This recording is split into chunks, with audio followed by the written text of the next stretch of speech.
بسم اللہ الرحمن الرحیم۔ السلام علیکم عزیز طلباء، میں آصف رائے۔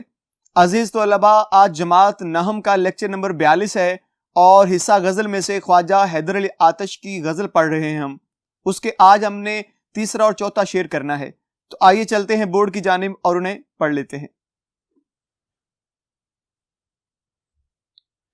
جی عزیز طلباء، ابھی ہمارے پاس غزل ہے خواجہ حیدر علی آتش کی۔ ہم نے گزشتہ لیکچر کے اندر شعر نمبر 1 اور شعر نمبر 2 کی تشریح کر لی ہوئی ہے۔ آج ہمارے پاس اس لیکچر میں شعر نمبر 3 اور شعر نمبر 4 موجود ہیں، لیکن ہم نے گزشتہ لیکچر کے اندر جو شاعر ہے ان کی زندگی کا تعارف بھی کیا تھا۔ آپ لوگوں سے گزارش پھر یہی ہے میری کہ آپ ان نکات کو اچھی طرح اپنے پاس تحریر کیجئے گا۔ اگر وہ شاعر کی تعارف سے کچھ پوچھنا چاہے تو آپ کو معلوم ہو وہ یہ 2-4 چیزیں ہی پوچھ سکتا ہے آپ سے، اس سے زیادہ نہیں۔ تو آئیے ہم اپنے تیسرے شعر کی طرف بڑھتے ہیں اور اس کی تشریح کرتے ہیں۔ جی عزیز طلباء، ہمارے پاس اس وقت شعر ہے تیسرا، کہوں کیا ہوئی عمر کیوں کر بسر۔ پہلے مصرے میں شاعر کہنا چاہتے ہیں کہ میں آپ لوگوں کو کیا بتاؤں کہ میری عمر کا جو بیشتر حصہ ہے وہ کیسے بسر ہوا، کہاں بسر ہوا۔ دوسرا مصرع، میں جاگا کیا میں ہی فقط جاگتا رہا، وقت سویا کیا، میری قسمت ہے وہ تو سوئی رہی۔ اس کے الفاظ دیکھیے گا، بسر کرنا مراد گزری، بسر کرنا یا بسر ہوئی تو گزری، وقت سویا مراد قسمت کا خراب ہونا یا قسمت مقدر ہی سو جانا۔ تشریح نکات ہیں، شاعر کا قسمت سے گلہ کرنا۔ خواجہ حیدر علی آتش نے اپنی قسمت کا گلہ کرتے ہوئے اس بات کی وضاحت کی ہے کہ میری جو قسمت ہے، جو میرا مقدر ہے، وہ تو سویا ہی رہا، وہ کبھی جاگا ہی نہیں ہے، حالانکہ میں جاگتا رہا۔ میں نے بڑی تگ و دو کی، بڑی کوششیں کی کہ میری زندگی کی کایا پلٹے، میرا مقدر جاگے، میری زندگی کے اندر ایک نیا دور آئے، میں اپنی زندگی کو ایک نئی ڈگر پہ لے چلوں، لیکن میں نے جتنی خواہش کی اتنا ہی الٹ ہوا۔ بعض اوقات ہوتا یوں ہے کہ جو انسان کوشش کر رہا ہوتا ہے وہ خدا نہیں چاہ رہا ہوتا، وہ اوپر کچھ اور سوچ رہا ہوتا ہے، ہم کچھ اور سوچ رہے ہوتے ہیں۔ اب شاعر تو کوشش کر رہا تھا کہ میری جو عمر ہے یہ کسی میرے مقصد کے تحت جو ہے وہ گزرے، لیکن مالک کل، وہ جو اوپر بیٹھی ہوئی ذات ہے، وہ کچھ اور سوچ رہی تھی۔ تو شاعر نے یہاں پہ اپنی قسمت کا گلہ خوب کر دیا ہے کہ میرا جو مقدر ہے وہ کبھی بھی نہیں بدلا۔ میں مایوس ہو گیا اس سے، میں ہمت چھوڑ گیا کہ آخر ایسا کیوں ہے، میں جو چاہتا ہوں وہ ہوتا نہیں ہے، اور بعض دفعہ ایسا بھی ہوتا ہے جو آپ نہیں چاہتے وہ ہو جاتا ہے۔ اب دیکھیں یہ قدرت کا فیصلہ ہے، آپ چاہیں خدا نہ چاہے، آپ نہیں چاہتے خدا چاہتا ہے ہونا چاہیے، وہ ہو جاتا ہے۔ جی اپنوں سے جدا ہونا، انسان ایک تو قسمت سے پریشان، جو چاہتا ہے وہ ہوتا نہیں ہے، دوسری طرف اپنے بھی پرائے ہو جاتے ہیں۔ شاعر نے، خواجہ حیدر علی آتش نے ایک بڑی حقیقت سے پردہ اٹھایا ہے۔ جہاں پہ آپ کی قسمت آپ سے دغا کر رہی ہوتی ہے، جہاں آپ کی قسمت آپ کو سنوار نہیں رہی ہوتی، وہاں پہ آپ کے اس حال کو دیکھتے ہوئے آپ کے اپنے بھی آپ سے جدا ہو جاتے ہیں، کیونکہ انسان بڑا ہی منافع خور ہے، وہ فائدہ چاہتا ہے۔ تو آتش کہتے ہیں کہ جب میری قسمت نے میرا ساتھ نہیں دیا تو میرے اپنے میرا ساتھ کہاں دیتے، کیونکہ قسمت بدلی نہیں، لوگ بدل گئے۔ قسمت وہی خراب چلتی رہی، لوگوں نے اپنے رویے بدل لیے، لوگ مجھ سے جدا ہوتے چلے گئے، ہر رستے میں مجھے اکیلا چھوڑتے چلے گئے، لیکن میں پھر بھی ڈرا نہیں، ہارا نہیں، چلتا رہا ہوں، گو کہ مایوسی میرے ارد گرد منڈلاتی رہی ہے، لیکن میں نے کوشش کی کہ میں اپنی قسمت کو بدل دوں۔ جی عزیز طلباء، آئیے مزید اس شعر کی تشریح کے اہم نکات پڑھ لیتے ہیں۔ جی پیارے بچوں، ابھی ہمارے پاس تیسرے شعر کی تشریح کا اہم نقطہ موجود ہے، اور آخری نقطہ ہے زندگی کا مسلسل غموں میں بسر ہونا۔ انسان جب پیدا ہوتا ہے تو اس کی زندگی وقت کے ساتھ ساتھ کئی کروٹیں لیتی ہے، کئی حالات آتے ہیں، ان حالات سے وہ دوچار بھی ہوتا ہے، بعض دفعہ خوشی، بعض دفعہ غم۔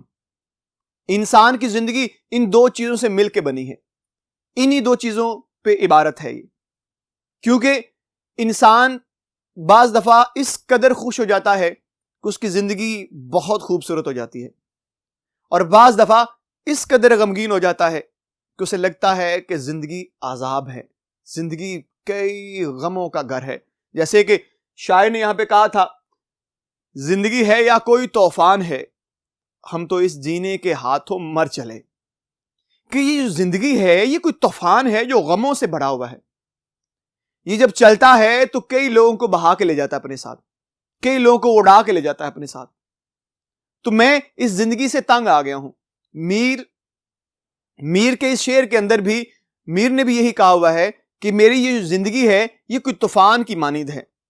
آتش بھی یہی کہنا چاہتے ہیں کہ میں اب اس زندگی سے تنگ آ گیا ہوں، میرے بخت نہیں جاگ رہے، میری قسمت نہیں بدل رہی، میں اب چاہتا ہوں کہ قسمت سے کنارہ کر جاؤں، کیونکہ پوری عمر تو بسر ہو گئی ہے میری، اب وہ پوری عمر بسر ہونے کے بعد بھی میری قسمت نہیں بدل رہی، مجھے کوئی بھی خاطر خواہ میری زندگی سے کوئی منافع حاصل نہیں ہو رہا، میں جو کر رہا ہوں وہ نہیں ہو پاتا۔ تو یہ گلہ ہے شاعر کو اپنی زندگی سے کہ کاش میری زندگی بدل جائے اور اس میں کچھ بہتری آ جائے۔ جی پیارے بچوں، شعر نمبر آ گیا ہمارے پاس 4، اس کو پڑھتے ہیں۔ رہی سبز بے فکر کشتے سخن، میری جو شاعری کی کھیتی ہے وہ ہمیشہ سرسبز رہی ہے۔ دوسرا مصرع ہے، نہ جوتا کیا میں نہ بویا کیا، کہ میں نے جو کچھ چاہا ہے، جو کچھ خواہش کی ہے، کیا وہ مجھے ملا ہے؟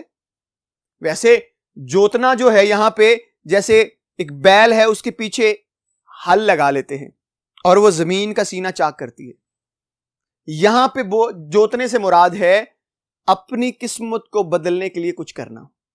مراد کسی بھی چیز کو بدلنا ہے تو ایک خاص ربط قائم کرنا، جیسے ہل کا زمین سے ہے، اسی طرح آپ کا بھی ایک ربط ہونا چاہیے۔ اور نہ بویا کیا، کہ میں نے کیا زمین میں کچھ بیج نہیں بویا۔ جی عزیز طلباء، اب ہمارے پاس آگے ہیں حل لغت، ان کو دیکھتے ہیں۔ کشتے سخن شاعری کی کھیتی، بویا مراد بیجنا۔ پیارے بچوں آئیے اس کی تشریح کے اہم نکات کو پڑھتے ہیں۔ جی پیارے بچوں، ابھی ہمارے پاس چوتھے شعر کی تشریح کے اہم نکات ہیں۔ زندگی احساسات کا نام، ہماری جو زندگی ہے وہ ایک احساس ہے، اور وہ احساس کے بھی 2 حصے ہیں، ایک حصہ غموں پہ مشتمل ہے، ایک حصہ خوشیوں پہ ہے۔ ایک حصہ غم سے نڈال ہو جاتا ہے تو ہم پریشان ہو جاتے ہیں، ایک خوشیوں سے لبریز ہو جاتا ہے تو ہماری زندگی جنت بن جاتی ہے۔ اب جب تک انسان کے اندر احساس باقی ہے، انسان باقی ہے۔ احساس مر جاتا ہے، انسان مر جاتا ہے۔ ہمیں اس احساس کو زندہ رکھنا ہے تو انسانیت زندہ رہے گی، کیونکہ احساس سے ہی انسانیت کی بنیاد ہے، احساس سے ہی انسان مکمل ہے، پورا ہے۔ احساس مرا، انسان مرا۔ شاعر حساس ترین انسان، کہا جاتا ہے کہ جتنے بھی شاعر لوگ ہیں وہ بڑے حساس ہوتے ہیں، بڑی نازک طبیعت کے ہوتے ہیں، وہ ہلکے سے دکھ سے بہہ جاتے ہیں، وہ تھوڑی سی پریشانی سے پریشان ہو جاتے ہیں، وہ تھوڑا بھی غم ان کی طرف آتا ہے تو وہ اس غم سے بڑے پریشان ہو جاتے ہیں، کیونکہ وہ اپنے تمام جذبات کو، تمام احساسات کو اپنے نوکے قلم پہ رکھ کر وہ کف سے کاغذ میں اتار دیتے ہیں، اور وہ اپنے غموں کو بیان کرنے کے لیے اپنی شاعری کا استعمال کرتے ہیں، کیونکہ وہ جانتے ہیں کہ ان کی کوئی نہیں سننے والا۔ وہ جانتے ہیں کہ معاشرہ بے حس ہے، احساس نہیں ہے۔ وہ کیا کرتے ہیں؟ وہ اپنے سارے کلام کو، جو ان کے غم ہوتے ہیں، جو ان کے سینے میں دفن ہیں، انہیں نکال کر وہ اپنے نوکے قلم سے کف سے کاغذ میں اتارتے ہوئے چلے جاتے ہیں، اور اسی سے اپنا غم کہہ دیتے ہیں، اسی سے اپنے حالات کو بیان کر دیتے ہیں۔ یہ ان کی فطرت بن جاتی ہے، فطرت ثانی بن جاتی ہے۔ تو اس لیے شاعر کہہ رہے ہیں کہ میں ایک حساس شخص ہوں، میں اپنے غم کو بیان کرنا چاہتا ہوں، میں اپنے غم کو دوسرے شخص سے بھی بیان کرنا چاہوں تو وہ سنتا نہیں ہے، تو میں کیا کرتا ہوں؟ میں اس کو شاعری میں ایک منظوم شکل میں ڈھال دیتا ہوں۔ جی، اس کے بعد شاعر کی کھیتی کا سرسبز و شاداب رہنا۔ یہاں پہ آتش ایک اچھی بات کہہ رہے ہیں، اور خوش آئند بات جو ان کے دل کو خوش بھی کر رہی ہے۔ وہ کہتے ہیں کہ شکر ہے خدا کا کہ میری جو شاعری کی کھیتی ہے وہ ہمیشہ سراب رہی ہے، وہ نئے نئے گل اگاتی رہی ہے، وہ طرح طرح کی فصلیں اگاتی رہی ہے، اور وہ گل اور فصلیں دنیا داری کی فصلیں گل نہیں ہیں، حقیقت میں شعر و شاعری ہے۔ وہ بتانا چاہتے ہیں کہ میرا اتنا بڑا کام جو شعر و شاعری کا ہے وہ اللہ کی رحمت ہے، اور اس سے بڑی میرے اوپر رحمت کیا ہوگی کہ میں نے اپنے غم کسی کو نہیں سنائے، میں نے اپنے غم اپنے آپ کو سنائے ہیں، مراد کاغذ پہ تحریر کر دی ہے۔ میرے جتنے غم تھے میں نے ان کو اکٹھا کیا ہے، اکٹھا کرنے کے بعد میں نے کاغذ کے اس پنجرے میں اتار دیے ہیں، محفوظ ہیں۔ میں انہی کو پڑھ کے اپنے آپ کو دلاسا دیتا ہوں، میں وہیں پہ لکھ کر اپنے آپ کو غموں میں ہلکا کر لیتا ہوں۔ یہ میری فطرت ثانی بن گئی ہے، اور میں اپنے آپ کو اسی طرح سے غموں سے باہر نکال پاتا ہوں، اور میں اپنے آپ کو ٹھیک کر لیتا ہوں۔ میری کھیتی ہمیشہ سرسبز و شاداب رہی ہے، اور میں نے اپنی شاعری کو مزید بڑھایا ہے، یہ بھی کرم خدا تھا۔